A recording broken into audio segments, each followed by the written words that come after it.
اپنے پاک گھر میں ہماری عاجزانہ حاضری اور ایسا منظور و مقبول فرمائے کہ اللہ کریم اس کی برکت سے نہ صرف ہماری بلکہ ہمارے والدین کریمین کی، ہمارے اہل و عیال، عزیز و اقارب، دوست، احباب اور جملہ اہل ایمان کی۔ آج آخری جمعہ ہے اور 26 تاریخ ہے۔ یہ بابرکت مہینہ شہدائے کربلا اور امام علی مقام سید الشہداء حضرت ان شہدائے کربلا نے اور امام علی مقام حضرت سید رضی اللہ تعالی عنہ نے میدان کربلا میں اٹھائیں، جن مصائب کا سامنا کیا، جن تکالیف کو برداشت کیا، وہ انہی کا خاصہ ہے۔ اور یہاں تک کہ انہوں نے اپنی جانوں تک، شاید ہی کوئی انسان ایسا ہو تبارک و تعالی کسی آزمائش میں، کسی تکلیف میں، کسی بیماری میں، مرض میں یا کسی دکھ اور رنج میں مبتلا نہ کرے۔ ایسا ہو نہیں سکتا کہ کوئی انسان یہ کہے کہ مجھے ضرور ہے کہ کسی کو تکالیف، آزمائشیں، مصائب، آلام، بیماریاں زیادہ پہنچی، بہت زیادہ پہنچی، کسی کو کم پہنچی، لیکن یہ نہیں ہے کہ کوئی یہ کہہ دے کہ ہم کو پہنچی ہی نہیں۔ کسی دکھ و غم میں مبتلا نہ کیا ہو۔ چنانچہ اپنے سرنامہ کلام میں قرآن مجید و فرقان حمید کی سورۃ العنکبوت 20واں سپارہ، اس کی ابتدائی آیات مبارکہ تلاوت کرنے کا شرف حاصل کیا۔ الگ الگ کر کے پڑھے جاتے ہیں، قطع کر کے، ٹکڑے ٹکڑے کر کے جن کو پڑھا جاتا ہے۔ اور قرآن مجید و فرقان حمید کی کئی سورت ان حروف مقطعات سے ہوتا ہے۔ مثلا جو سورۃ البقرہ ہے قرآن مجید کی، سورہ فاتحہ کے بعد جو دوسری سورت ہے، اس کا آغاز بھی اسی لفظ الف لام میم سے ہوتا ہے، اور بھی کئی۔ تو عرض کرنے کا مقصد یہ ہے کہ قرآن مجید و فرقان حمید کی 28-29 صورتیں ہیں جن کا آغاز ان حروف مقطعات سے ہوتا ہے، اور یہ حروف مقطعات اللہ اور اس کے رسول صلی اللہ تعالی علیہ وآلہ وسلم کا ایک راز ہے۔ دنیا کی ان کا ترجمہ نہیں کیا جا سکتا۔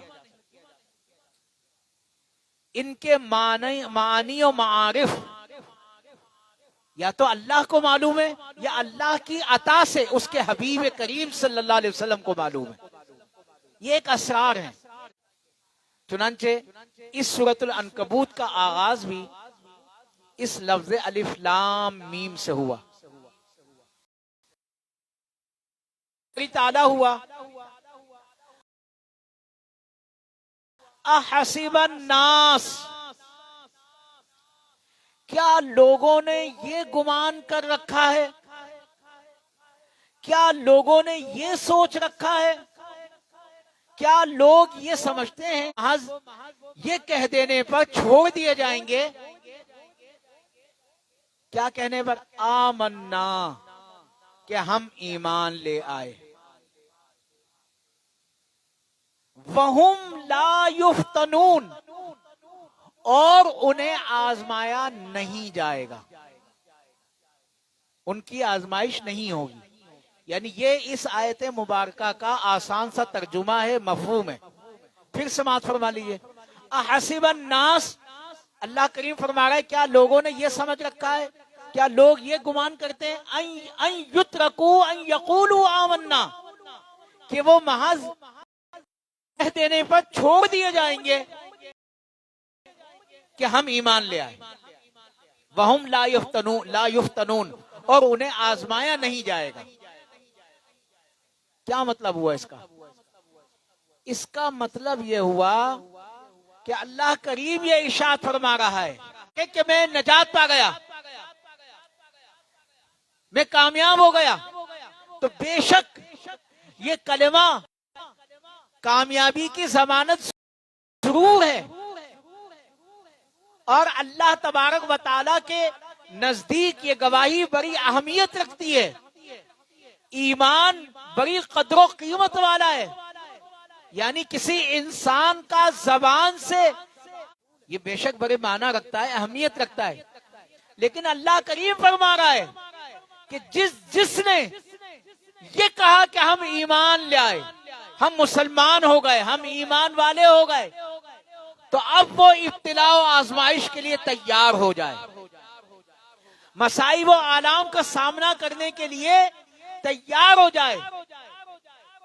اس لیے کہ وہم لا یفتنون، اور انہیں آزمایا نہیں جائے گا. یعنی اللہ کریم فرما رہا ہے کہ محض یہ کہہ دینے پر کہ ہم ایمان لے آئے یہ کافی نہیں ہے، بلکہ ان کی آزمائش ہوگی، انہیں مصائب و آلام میں مبتلا کیا جائے گا. دم کون رہتا ہے، صبر کا دامن کون تھامتا ہے، اللہ کی طرف رجوع کون کرتا ہے، اور اللہ کی بارگاہ میں حاضر ہو کر دعا و استغفار کون کرتا ہے، دیکھا جائے گا. چنانچہ قرآن مجید کی دیگر آیات میں بھی کئی مقامات پر اللہ کریم نے انسان کی آزمائشوں کا تذکرہ کیا ہے. مثال کے یہ آیت مبارکہ بھی ہے، میں نے ابھی ایک دو جمعہ والانفس والثمرات، یعنی اللہ کریم فرما رہا ہے کہ ہم ضرور تمہیں آزمائیں گے، ضرور. یعنی یہ آزمائش میں مبتلا ہونا یقینی ہے، ایسا ہو نہیں سکتا کہ اللہ تبارک و تعالی کسی کو آزمائش میں مبتلا نہ کرے. ضرور تمہیں آزمائیں گے، بشیء من الخوف، کچھ خوف سے، والجوع، بھوک سے، اور ونقص من الاموال والانفس والثمرات، اور کچھ مالوں، جانوں اور پھلوں کی کمی سے، ان کے نقصان سے. اب جو لوگ ان آزمائشوں میں ثابت قدم رہیں گے، اللہ کی بارگاہ میں حاضر ہو کر توبہ و استغفار کریں گے، صبر کا دامن تھامیں گے اور اللہ سے دعا کریں گے، تو وبشر الصابرین، تو خوشخبری ہے صبر کرنے والوں کے لیے. کہ ان اللہ مع المصلین، دینے والوں کے ساتھ ہے، یا بے شک اللہ زکوٰۃ ادا کرنے والوں کے ساتھ ہے، بے شک اللہ حج کرنے والوں کے ساتھ ہے.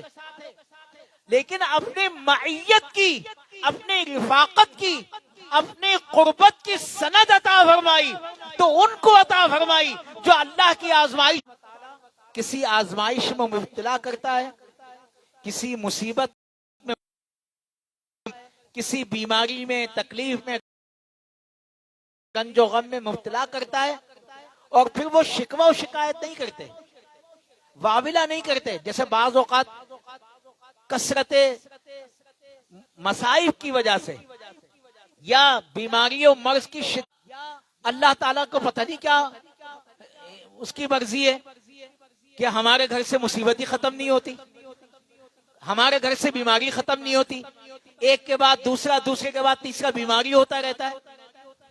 کہنے کا مقصد یہ کہ یہ بھی ایک انسان کی فطرت ہے، کیفیت ہے. لیکن اللہ تبارک و تعالی راضی اور خوش کس سے ہوتا ہے؟ راضی اور خوش اس بندے سے ہوتا ہے کہ جو اللہ تبارک، کیونکہ یہ بات کا ایمان رکھنا چاہیے ہر مسلمان کا. ایمان اس بات پر ہے کہ ما اصاب من مصیبت الا باذن اللہ، کہ انسان کو کوئی مصیبت بغیر اللہ کے حکم کے نہیں پہنچتی.